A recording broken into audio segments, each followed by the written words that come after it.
Well, I'm Paul Grogan, President of the Boston Foundation, and this is just another great night for us.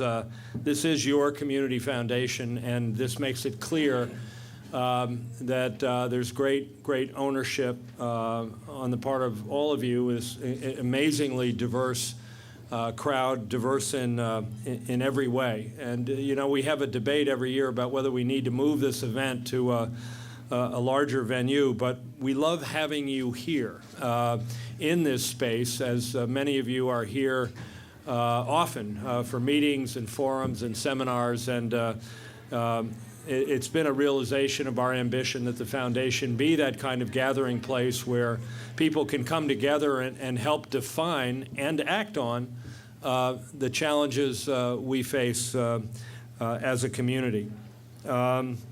And I think Boston is a great place to be. Massachusetts is a great place to be.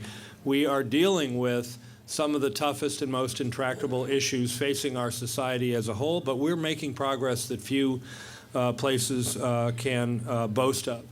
And the Foundation's in the middle of all that, working in alliance with many of you. So there's lots to worry about, there's lots to be concerned about, but we really are tremendously buoyed by the progress of recent years and the enthusiasm for tackling the remaining challenges. I want to start by just again thanking all of you for your participation in this foundation, particularly those who choose to participate financially. One of the things we are all about is providing resources for the community, and I'm happy to report to you that in this year just concluded, the Boston Foundation and its donors made $88 million of grants in this community, an all-time record.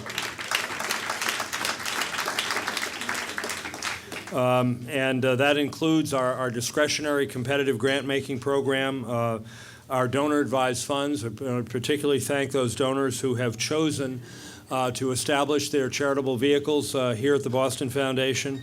And about 40% of the grants that were made by our donors were to organizations that also get funding through the Foundation's competitive grant-making program. So there's real alignment across a broad band of issues.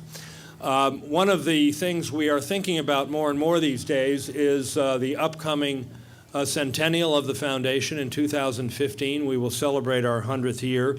Boston was among 9 or 10 cities that established community foundations in that period.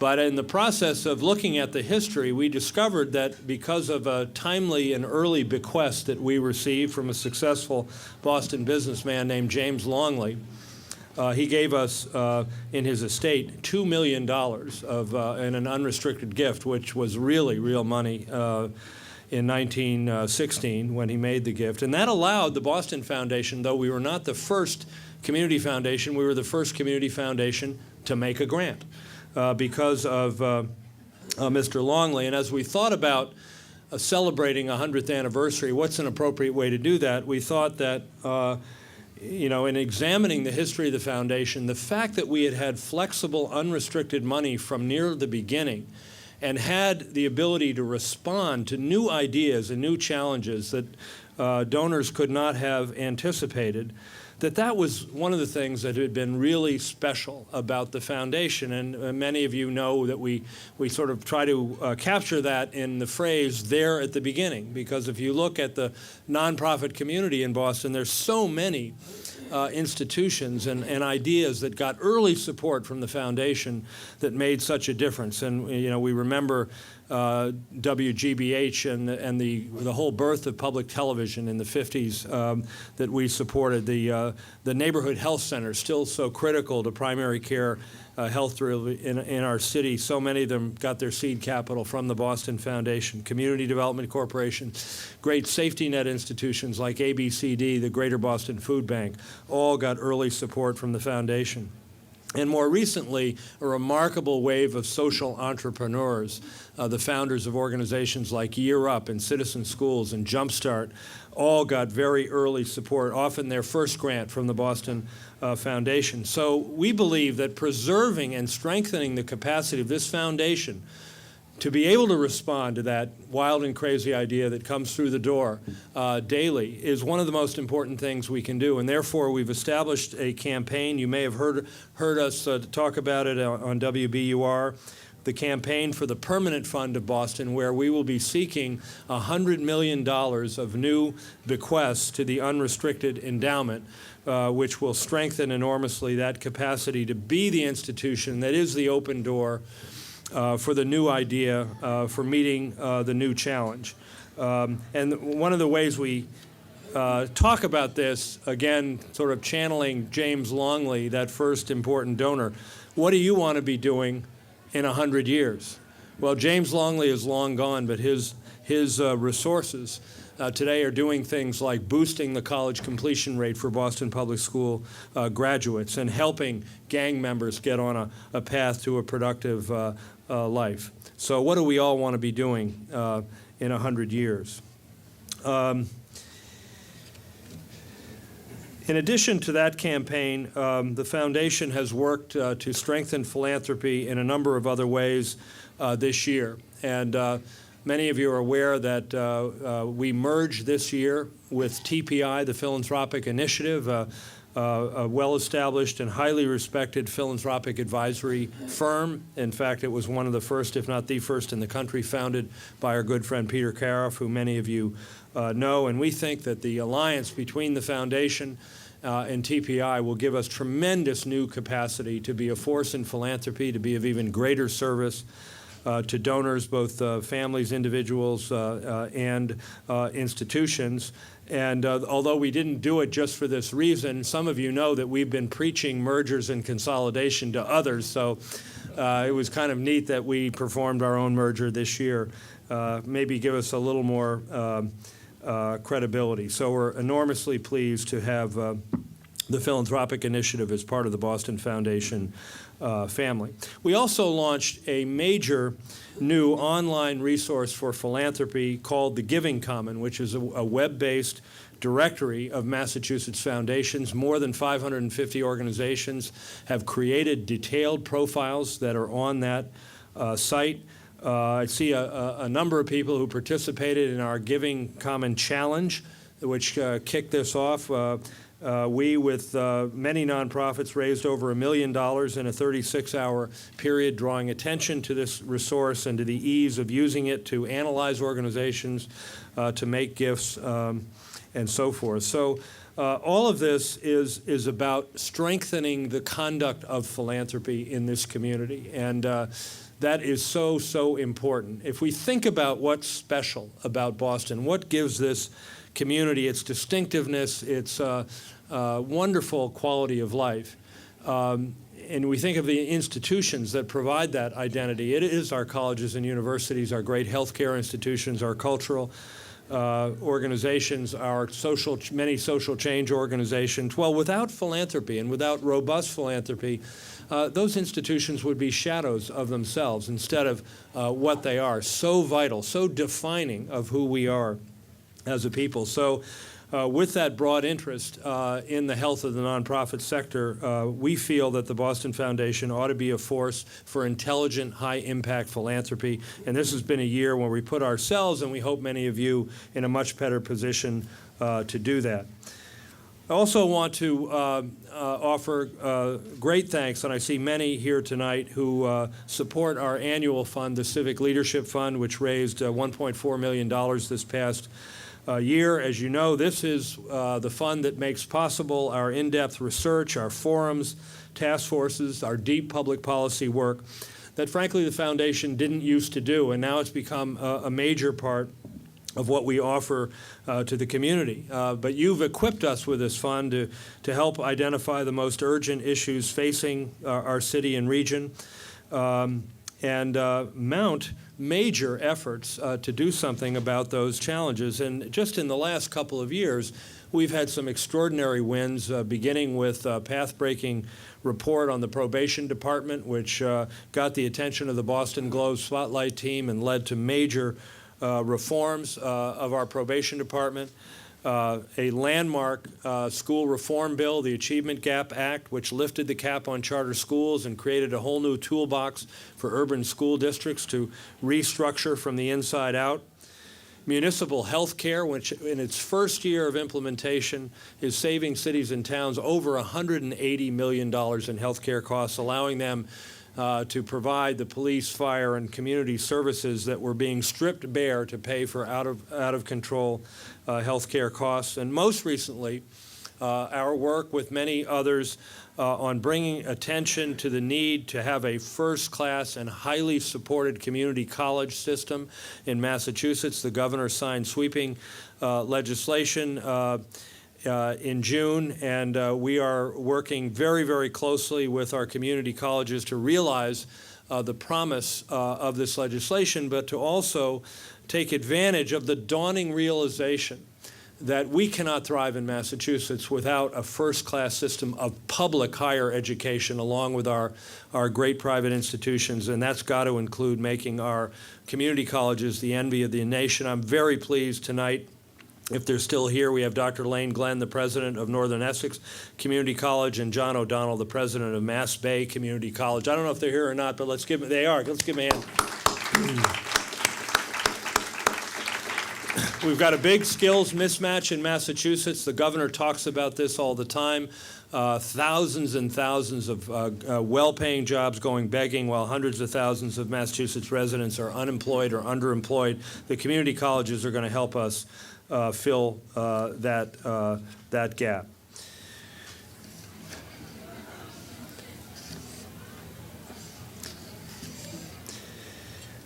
I'm very, very proud of the work that continues to go on the mean streets of Boston through our Street Safe program, which is bringing needed attention to the scourge of youth violence in our city. And we have created a street worker operation that is reaching out to gang-involved youth all over the city, working with 20 of the most violent gangs in the city. And it might interest you to know that those street workers spent 35,000 hours last year in direct contact with young men who are gang affiliated.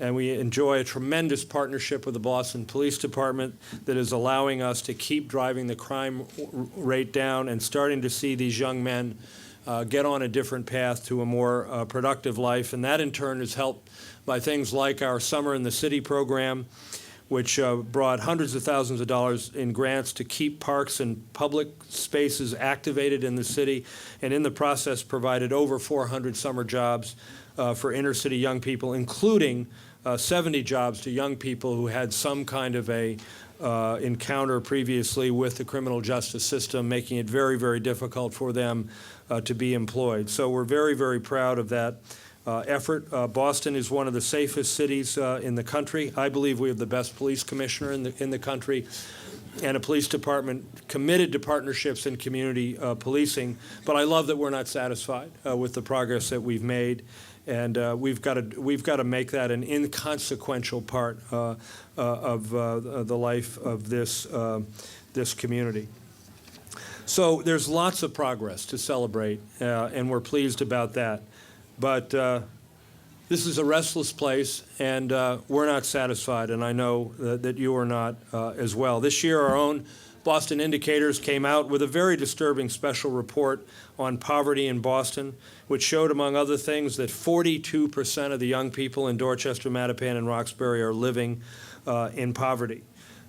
We got to find answers for these young people, you know, and it's common that we all say when confronting intractable problems like persistent poverty, well, there's no silver bullet. I actually don't think that's right. I think there is a silver bullet, and it's education. It is startling to look at the correlations between desirable outcomes, good incomes, and educational attainment. Many of you are aware that we funded a study a few years ago that showed that if you were an entering ninth grader in a Boston district high school, you had only about a 7.5% of obtaining a 2 or a 4-year college degree, consigning those young people to a kind of economic suicide, particularly in the high technology knowledge economy that we have been fortunate to build in this part of the country.